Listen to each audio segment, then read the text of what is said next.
Bonde alegria! Est-ce que tout va bien? Bienvenue dans cette vidéo, moi c'est Marco Poichiche, étudiant en nutrition végétale. Et aujourd'hui on va donner la définition de ce que c'est que le véganisme. C'est quoi être vegan? Et on va en profiter pour le dissocier des autres termes tels que végétalien, flexitarien, plant-based, végétarien, paléo, céto, crudivore. Tout ça, on va voir ça dans cette vidéo, c'est parti! Bienvenue dans cette vidéo, moi c'est Marco Poichiche, étudiant en nutrition végétale et mon objectif c'est de populariser les connaissances en matière de nutrition végétale dans la joie, dans la bonne humeur m'amène. Bon visionnage. Ouais. Être vegan, c'est un style de vie à part entière. C'est véritablement défendre une cause qui refuse de financer toute activité qui exploite les animaux. C'est exclure de sa vie, tant qu'à faire se peut, toute forme de souffrance animale ou d'exploitation animale.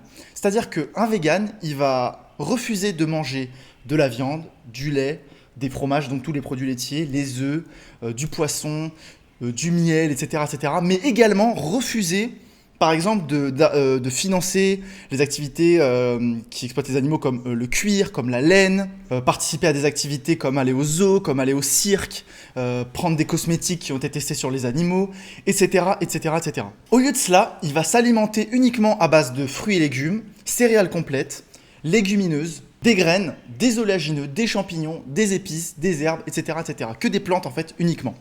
Il est important de revenir sur la notion de tant qu'à faire se peut. On critique souvent le mouvement vegan comme étant moralisateur et parfait, alors que bien entendu, on ne devient pas un être pur et parfait du jour au lendemain seulement parce qu'on arrête de financer les activités qui exploitent les animaux. Pas du tout. La monoculture, même pour l'industrie végétale, le simple fait que je prenne ma voiture et que j'aille tuer des moustiques, le simple fait, ma simple existence même, le fait simple que j'ai un smartphone, ça fait que ma simple existence exploite des animaux, exploite même peut-être des personnes. Et voilà, mon t-shirt, voilà, il faut faire attention à tout, quoi. Quand on commence à faire cette démarche, c'est vraiment petit à petit. Donc il faut garder à l'esprit que c'est de faire de son mieux, en fait. C'est pas être parfait, c'est vraiment la volonté de faire de son mieux. Dans l'idéologie végane, il y a deux mouvements différents.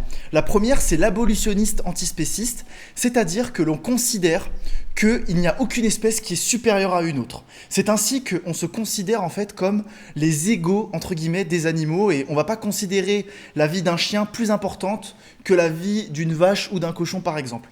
On va pareil pour une vie humaine. Alors ça, c'est un sujet à débat dont on ne parlera pas aujourd'hui. Mais bien évidemment que si tu dois sauver un humain ou un animal, bah forcément tu vas quand même avoir tendance à sauver l'animal. Lapsus. Tu vas avoir tendance à sauver l'être humain, bien entendu. C'est quand même avoir cet idéal que toutes les espèces en fait elles sont égales et que tout le vivant on doit le respecter, on doit le protéger et on doit refuser en fait de financer des activités qui vont les exploiter dans le but de faire du profit. Ok ? Donc ça c'est vraiment ça qui est important. Elle s'oppose donc à l'idéologie welfariste, qui consiste à plutôt vouloir améliorer le bien-être animal. C'est-à-dire qu'on va être vegan, mais en mode, ok, c'est quand même déjà bien si on peut, par exemple, éviter de tuer... Par exemple, Pool House.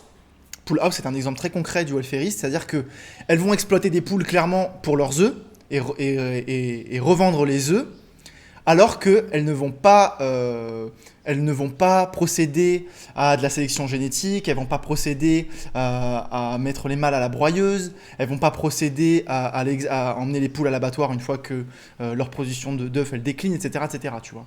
Donc ça, c'est typiquement du welfarisme, ok ? Donc le végétalien, c'est différent du véganisme parce qu'il incarne pas la cause. Le végétalien, il va vraiment s'arrêter à tout ce qui est régime alimentaire.